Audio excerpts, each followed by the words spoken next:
when we talk about the carbon footprint for beef cattle or livestock, or what is that in relationship to other industries? So if we talk about overall greenhouse gas emissions in the U.S., agriculture accounts for about 8%, 8 or 9%. This is according to the EPA, where they went back and basically did an accounting of greenhouse gas emissions from all industries, processes, whether it's transportation, power generation such as electricity, or agriculture. That agriculture contributed about 8 to 9% of all the greenhouse gas in the U.S., or agricultural production, okay? Yes. And so, then I think as you narrow that down, then, of course, beef cattle production is part of that. But if we look at total livestock production, which would include swine and dairy and beef production, of that 8 or 9% of the emissions that come from agriculture in general, about a third of that comes from livestock production. So if we said the number was 9%, then a third of that, or about 3.3% or 3%, comes from livestock production.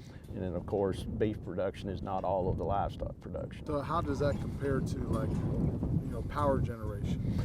Well, power generation accounts for around, if we use in that same accounting by the EPA, looking at greenhouse gas emission from different industries, electrical generation accounted for about 32% of the greenhouse gas emissions in the U.S. Well, livestock production accounts for about 3% or 3.3% in that neighborhood of the total greenhouse gas production in the U.S., compared to, say, 32% from electrical power generation.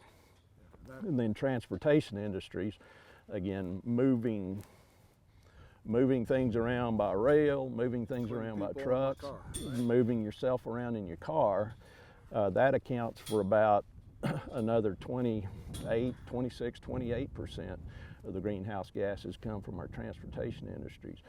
So, compared to those two, transportation and electrical power generation, that are close to 60% of the greenhouse gases as accounted for by the Environmental Protection Agency.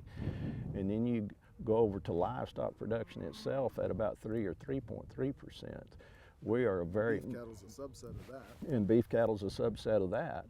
We do contribute, but we're a very minor contribution to that overall process, or that overall greenhouse gas emissions.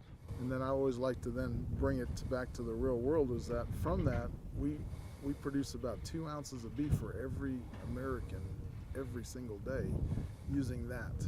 And so that beef has, of course, all the protein and iron and zinc and vitamin B complex vitamins.